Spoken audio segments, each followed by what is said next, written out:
Gente, o Bolsa Família tá fazendo 20 anos. E olha, é um marco, né? Um dos programas sociais mais famosos do mundo.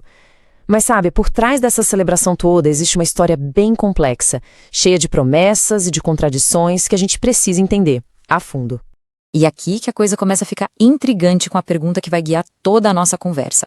Pensa comigo, nas últimas décadas, a população mais pobre do Brasil estudou muito, mas muito mais. Mas por que, no fim das contas, isso não encheu o bolso na mesma proporção? É uma questão que parece não fazer sentido, mas que revela muito sobre o nosso país. E olha só, os números não mentem. Eles mostram o tamanho exato do problema.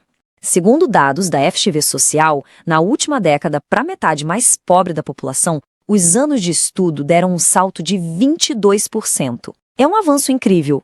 Só que, ao mesmo tempo, a renda que vem do trabalho cresceu só 4%. Essa diferença, gente, é gigantesca. É aqui que mora o nosso grande quebra-cabeça. Mas beleza, número é uma coisa, vida real é outra, né? Pra gente entender o que esses dados significam de verdade, vamos sair um pouco das estatísticas e mergulhar na história de quem viveu essa realidade na pele, lá numa comunidade em Pernambuco. Então, quero apresentar para vocês as famílias Silva e Dumont. A jornada deles foi acompanhada de perto por 20 anos. A história deles é, de certa forma, um espelho das transformações, das esperanças e também das frustrações de milhões e milhões de brasileiros.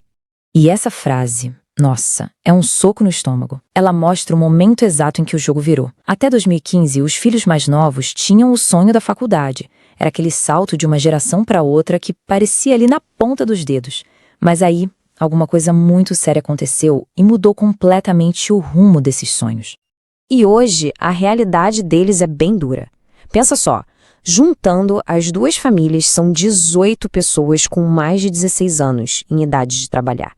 E dessas 18, apenas uma tem emprego de carteira assinada. Uma. A galera sobrevive de bicos e, claro, da rede de proteção do Estado. As famílias cresceram, mas a dependência dos programas sociais, em vez de diminuir, acabou aumentando. Então, o que foi que aconteceu? O que freou essa subida? A resposta, como a gente vai ver, não está só na força de vontade ou nos diplomas. Tem um ator muito, mas muito maior nessa história: a economia do país. Esse gráfico aqui desenha perfeitamente a montanha-russa que foi a economia brasileira. A gente vê os anos de crescimento forte lá até 2010, que foi quando famílias como os Silva e os Dumont puderam sonhar mais alto. E aí a gente vê a recessão brutal a partir de 2016 e, claro, a pandemia. Foi como um balde de água fria que congelou esses sonhos. E essa fala do Paulo Tafner, do IMDS, é perfeita, vai direto ao ponto. Uma crise econômica não é só um momento ruim. Para um jovem de família pobre que está começando a vida, uma crise dessas pode ser uma sentença, pode te empurrar para a informalidade e sair de lá, nossa, é uma luta gigantesca. E esse slide aqui é incrível porque ele mostra o poder da economia na prática. Vamos comparar? Na década inteira de 2015 a 2024, a gente viu muito mais estudo, pouquíssima renda a mais. Agora, se liga no que acontece no período mais recente, com a economia se recuperando. Um aumento bem menor no estudo veio junto com a renda que, bum, dispara mais de 31%. Ou seja, quando tem oportunidade, quando a economia está rodando, aí sim o estudo vira dinheiro no bolso. Ok, a gente já entendeu que a economia é um fator gigante. Mas e o programa em si? Depois de tanto tempo, qual é o saldo dele? O que aconteceu com a geração que cresceu com Bolsa Família? Um estudo bem longo nos dá umas pistas bem importantes. Olhando os dados, a gente vê um quadro com luzes e sombras. Olha que dado interessante. Dos jovens que dependiam do programa lá em 2012, quase metade, quase 50%, conseguiu sair do cadastro único até 2024. Isso é mobilidade social na veia. Por outro lado, 1/3 continua no programa, só que agora como chefe da família. Então, é um retrato misto, sabe? Mostra que o programa ajuda muita gente a andar com as próprias pernas, mas também mostra que o desafio da pobreza continua bem grande. Agora, a gente vai entrar num terreno polêmico. Vamos falar de um mito, uma daquelas críticas que a gente ouve há anos sobre o Bolsa Família, de que o benefício desestimula o trabalho. A pergunta é essa na lata. Será que as pessoas estão se acomodando, deixando de procurar um emprego com carteira assinada para não perder o benefício? Bom, os dados contam uma história bem, mas bem diferente. A resposta para essa pergunta está nesse número aqui. Se liga, só no primeiro semestre de 2024, mais de 700 mil pessoas que recebem o Bolsa Família conseguiram um emprego formal. 712 mil pessoas. Isso e só em 6 meses. Gente, isso não é um número de gente acomodada, né? Pelo contrário, mostra uma corrida em massa para o emprego formal assim que a porta se abre. E para fechar esse assunto com chave de ouro, essa análise do Marcos Ekcher, do IPEA, basicamente vira o jogo.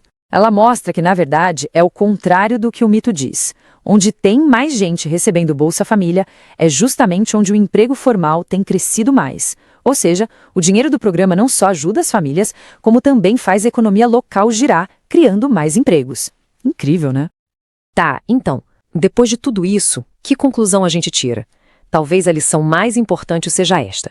O Bolsa Família funciona, e muito bem, como uma rede de segurança. Ele impede que as pessoas caiam na miséria. Mas ele sozinho não é, e olha, nunca foi para ser, uma escada mágica que leva direto para a classe média. A fórmula de verdade para que as pessoas consigam subir na vida parece ter duas peças que não se separam. Primeiro, você precisa dessa rede de proteção forte, como o Bolsa Família, para dar um chão para as pessoas. E a segunda peça, que talvez seja a mais importante de todas, é uma economia que funcione, que crie empregos de verdade, para que as pessoas possam construir suas próprias escadas. E tudo isso nos leva a uma reflexão final, que talvez mude um pouco o nosso foco.